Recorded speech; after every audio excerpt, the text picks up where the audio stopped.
नमस्कार. मालिकेच्या पुढील काही भागांमध्ये आपल्याला खूपच छान असा ट्विस्ट पाहायला मिळणार आहे. अद्वैत हा आता खंबीरपणे कलाच्या पाठीशी उभा राहणार आहे, कलाची साथ देणार आहे. अगदी सरोजच्या विरोधात जाऊन सुद्धा अद्वैत कलाची साथ देणार आहे. त्याचबरोबर हॉस्पिटलमधून बाहेर पडताच आई अंबाबाईचं दर्शन घेऊन कला आणि अद्वैत आता सुखी संसाराला सुरुवात करणार आहेत.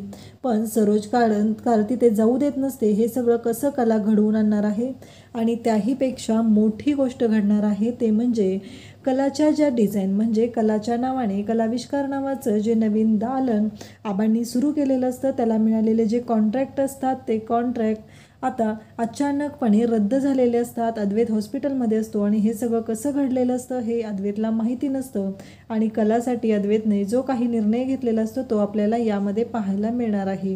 हे सगळं कशा पद्धतीनं होणार आहे, अद्वैत हे सगळं आता कसं सुरळीत करणार आहे हे आपल्याला पाहायला मिळणार आहे. तर इकडे हॉस्पिटलमध्ये अद्वैत असतो. आता डॉक्टरांनी स्पष्टपणे सांगितलेलं असतं कला चांदेकर म्हणजे अद्वैतची जी मिसेस आहे तिने खरंच मनापासून हे सगळं केलेलं आहे आणि या सर्व गोष्टी केलेल्या होत्या. अद्वैतची मनापासून सेवा केलेली आहे. तिने अद्वैतची सेवा केली म्हणून अद्वैत लवकरात लवकर बरा झालेला आहे आणि या सगळ्याचं क्रेडिट जातं ते म्हणजे अद्वैतची बायको. अद्वैतच्या बायकोने हे जर केलं नसतं तर खूपच अवघड झालं असतं. हे सगळं ते बोलत असतात आणि या सगळ्या गोष्टी ज्या घडलेल्या आहेत, जे काही चांगलं घडलेलं आहे ते फक्त आणि फक्त अद्वैतमुळेच इकडे कलामुळेच झालेलं आहे असं ते सांगत असतात. म्हणजे आम्ही प्रयत्न केले, आमच्या बाजूने आम्ही भरपूर प्रयत्न केलेले आहेत, परंतु काही गोष्टी ज्या राहिलेल्या होत्या त्या व्यवस्थित करण्यासाठी आम्हाला गरज होती. ती म्हणजे इथे त्यांना लवकरात लवकर वेळेवर पोहोचवणं हे फक्त आणि फक्त कलामुळेच झालेलं आहे. मग डॉक्टर सांगतात की आता अद्वैत चांदेकर यांची तब्येत ही बरी झालेली आहे, ते बरे झालेले आहेत, तुम्ही त्यांना घरी घेऊन जाऊ शकता. मग इकडे सरोज म्हणू लागते की चालेल, मी त्याला घरी घेऊन जायला तयार आहे असं सरोजचं म्हणणं असतं. आणि सरोज मग म्हणते की मी त्याच्यासाठी खंबीर आहे, तू इथे थांबायची काही गरज नाही. तेव्हा कला म्हणते की हे बघा सरोज मॅडम, मला इथून अद्वैतला घेऊन एका ठिकाणी जायचं आहे. सरोज म्हणते की एकतर तुझ्यामुळं अद्वैतवर ही वेळ आलेली आहे, तो मरणाच्या दारातून परत आलेला आहे आणि अजूनही तुला असंच वाटत आहे का की तुझ्या म्हणण्याप्रमाणे गोष्टी घडल्या पाहिजेत.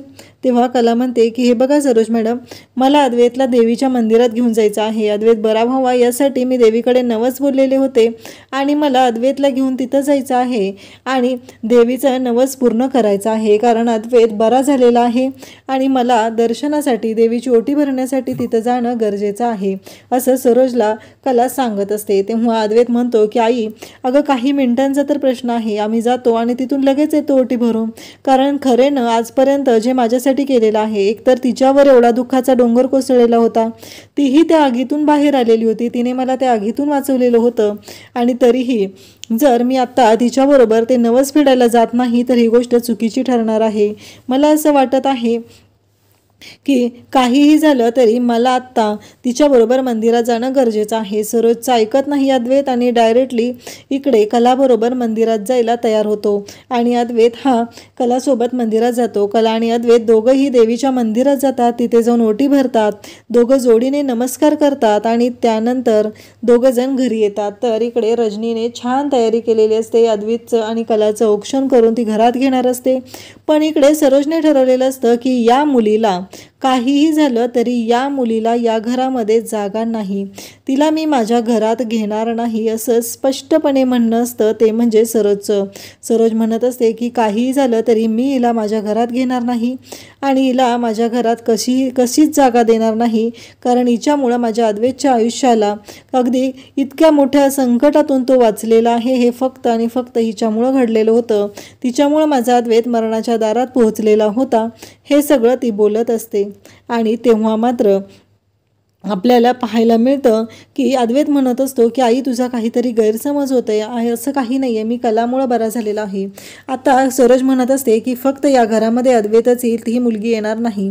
अद्वैतने कलाचा हात पकडलेला असतो आणि तिला म्हणतो की चल, आणि सरोजला सांगतो की आई, ती माझी बायको आहे आणि ती चांदेकरांची सून आहे, या नात्याने ती या घरात येणारच आहे असं स्पष्टपणे तो सरोजला सांगत असतो. तेव्हा सरोज मात्र भयानक चिडलेली असते, सरोजला खूप राग आलेला असतो सरोजचं असं म्हणणं असतं की अद्वैत बाद झालं तुझं, खूप ऐकून घेतलं जातंय म्हणून तू प्रत्येक वेळेस तुझी मनमानी करत जाऊ नकोस.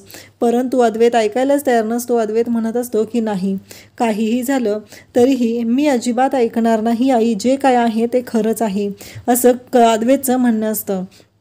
आणि त्यावेळेस अद्वैत कलाला घेऊनच आत येतो आणि आबांना खूप भारी वाटतं, कारण अद्वैतने आज पहिल्यांदा अशी गोष्ट केलेली असते ज्याला सरोजचाही विरोध होता, तरीही अद्वैतने कलासाठी हा सगळा स्टँड घेतलेला असतो.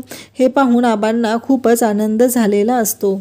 आणि मग आबा म्हणतात की अद्वैत, तुझे काय केलेलं आहे ते अगदी बरोबर केलेलं आहे आणि त्याचबरोबर मला तुझा हा निर्णय पटलेला आहे, असं आबांचंही म्हणणं असतं. आणि मग कला अद्वैत घरात येतात. रजनी त्या दोघांचं औक्षण करते. मग अद्वैतची रूम आवरायला सरोज अंजूला पाठवते आणि तेवढ्यातच आबांना एक मेल येतो आणि कलाविष्कार नावाचं नवीन प्रोडक्ट जे लॉन्च केलेलं होतं त्याची ऑर्डर कॅन्सल झालेली आहे.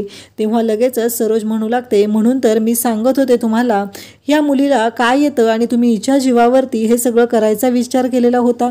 तुमच्या लक्षात येतंय का, या मुलीमुळं चांदेकरांचं आता एवढं नुकसान झालेलं आहे. तेव्हा अद्वैत म्हणतो, आई तिला काय बोलतेस ग तू, तिच्यामुळंच तर हे कॉन्ट्रॅक्ट मिळालेलं होतं, चांदेकरांचा एवढा फायदा झालेला होता आणि आता तू तिलाच दोष देत आहे. तेव्हा इकडे सरोज म्हणत असते की अद्वैत, तू जरा जास्तच बाजू घ्यायला लागलेला आहे तिची, का तुला पण आबांसारखंच वाटत आहे की ती मुलगी बरोबरच आहे, असं सरोज बोलत असते. तेव्हा मात्र अद्वैत म्हणतो की आई, जे बरोबर आहे ते आहे, कारण मी चुकीच्या गोष्टींना कधीच तिथे महत्त्व देत नाही आणि चुकीच्या गोष्टींना कधीच पाठीशी घालत नाही. जे खरं आहे ते खरं आहे. कारण आता विचार कर ना तू, खरेमुळंच आपल्याला हे सगळं कॉन्ट्रॅक्ट मिळालेलं होतं आणि तरीही तू आत्ता तिलाच दोष देत आहे. तिचा काय गुन्हा आहे ते सांग ना याच्यामध्ये, असं अद्वैत बोलत असतो आणि सरोजलाच उलट प्रश्न विचारत असतो. सरोजला मात्र खूप राग आलेला असतो, तिला ह्या गोष्टी पटत नसतात.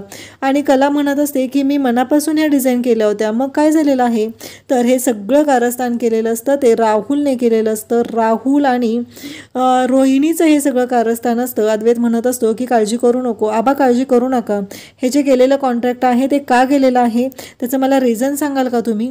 तेव्हा आबा म्हणतात की अरे अद्वैत, त्यांनी ना खूपच फालतू कारण दिलेलं आहे. ते म्हणे की आम्हाला ह्या डिझाईन आवडत नाही आहेत, ह्या आउटडेटेड डिझाईन आहेत, असं रिझन त्यांनी दिलेलं आहे. आणि मला वाटतं की हे सगळं मुद्दामहूनच केलं गेलेलं आहे, कुणीतरी हे करायला भाग पाडलेलं आहे. तेव्हा अद्वैत म्हणतो की आबा काळजी करू नका, 2च दिवसामध्ये त्या कॉन्ट्रॅक्टचं नक्की काय झालेलं आहे ते सगळं मी शोधून काढेल, तुम्ही अजिबात काळजी करू नका, असं अद्वैत आबांना सांगत असतो. आणि आबांना सांगत असतो की आबा काळजी करू नका, ह्या सगळ्या गोष्टी मी व्यवस्थित करेल. आबांना पण खात्री असते, आबांना माहिती असतं की अद्वैतनं एकदा का मनावर घेतल्या गोष्टी तर अद्वैत सगळं सुरळीतच करत असतो, हे आबांना पूर्णपणे खात्री असते. आणि आबा म्हणतात ठीक आहे. आणि त्या कलाला पण ते सांगू लागतात की नको काळजी करू सुनबाई तू, अद्वैत आहे ना, अद्वैत सगळं व्यवस्थित करेल, असं आबांनी कलालाही सांगितलेलं असतं. त्यानंतर आपल्याला पाहायला मिळतं की आबांनी जो निर्णय घेतलेला असतो त्यामुळं कलाला तर बरं वाटलेलं असतंच, पण त्याहीपेक्षा बरं वाटलेलं असतं ते अद्वैतला वाटलेलं असतं. आणि अद्वैत कलासाठी जे काही करत आहे त्यामुळं आबांना खूपच छान वाटलेलं असतं. आज पहिल्यांदा अद्वैत त्याच्या बायकोसाठी आईच्या विरोधात जाऊन बोलत आहे, ही गोष्ट आबांना खूपच भावलेली असते. आणि आबा म्हणतात की अद्वैत, आज जे काही तू केलेलं आहेस ना ते खरंच मला खूपच भारी वाटत आहे, कारण आत्तापर्यंत हा विचार मी कधीच केला नव्हता की माझा अद्वैत एवढा स्ट्रॉंगपणे उभा राहील, असं मला कधीही वाटलं नव्हतं.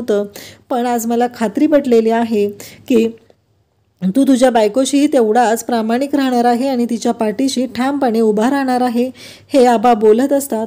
आणि तेव्हा सरोजला मात्र राग आलेला असतो. सरोजला असं वाटत असतं की आबा हे मुद्दामच करत आहेत. प्रत्येक वेळेस आबांना असं वाटत असतं की अद्वैतने ह्या सगळ्या गोष्टी केल्या पाहिजेत आणि मी मात्र अद्वैत आणि तिला एकत्र येऊ देत नाही त्या मुलीला, आणि आबा मात्र त्यांना एकत्र आणण्यासाठीच प्रयत्न करत आहेत. या गोष्टीचा राग मात्र इकडे सरोजला आलेला असतो. अद्वैतची इच्छा नसतानाही आबांसाठी अद्वैत त्या मुलीशी एवढं चांगलं वागत आहे आणि अद्वैत एवढं सगळं करत आहे, तरीही आबांना जराही अद्वैतबद्दल काही वाटत नाही. आज अद्वैत एवढ्या मरणाच्या दारात आलेला आहे तरीही आबा मात्र त्या मुलीचंच कौतुक करत आहेत, असं सरोजचं म्हणणं असतं आणि तिची चिडचिड होत असते. खरं तर अद्वैत पण म्हणत असतो की आई, आज मी जो जिवंत आहे ना तो फक्त आणि फक्त खरेमुळं आहे, अन्यथा माझ्यावरती खूप वाईट वेळ आली असती, कारण मी आज जिवंतही नसलो असतो, असं अद्वैत सरोजला सांगत असतो. परंतु सरोजला मात्र या गोष्टी अजिबात पटत वाटत नसतात, तिचे एकच चालू असतं की नाही, आज तू जिवंत आहे तो फक्त आणि फक्त डॉक्टरांनी केलेल्या प्रयत्नांमुळे, असं सरोज स्पष्टपणे सांगत असते. इकडे आबा मात्र कलाचं कौतुकच करत असतात. त्यानंतर आपल्याला पाहायला मिळतं की आबा मनापासून कलाचं कौतुक करत असतात, तिला समजवत असतात, अद्वैतलाही समजवत असतात. अद्वैत आणि कला या दोघांनी एकत्र येण्यासाठी, त्यांचा सुखाचा संसार होण्यासाठी आबांचे प्रयत्न मात्र चालू असतात आणि आबा तेच करत असतात. त्याचबरोबर इकडे अद्वैत कलाला समजवत असतो की तू काळजी करू नको, खरे ते कॉन्ट्रॅक्ट आपल्याला लवकरच मिळेल आणि तू काळजी करायची अजिबात गरज नाही, असं अद्वैतने कलाला सांगितलेलं असतं. आणि अद्वैत आता पाहतो तर हे सगळं कारस्थान राहुलने केलेलं आहे हे अद्वैतच्या लक्षात आलेलं असतं आणि अद्वैत आता नक्कीच राहुलची वाट लावणार आहे. अशाच अपडेटसाठी चॅनलला सबस्क्राईब करा. थँक्यू.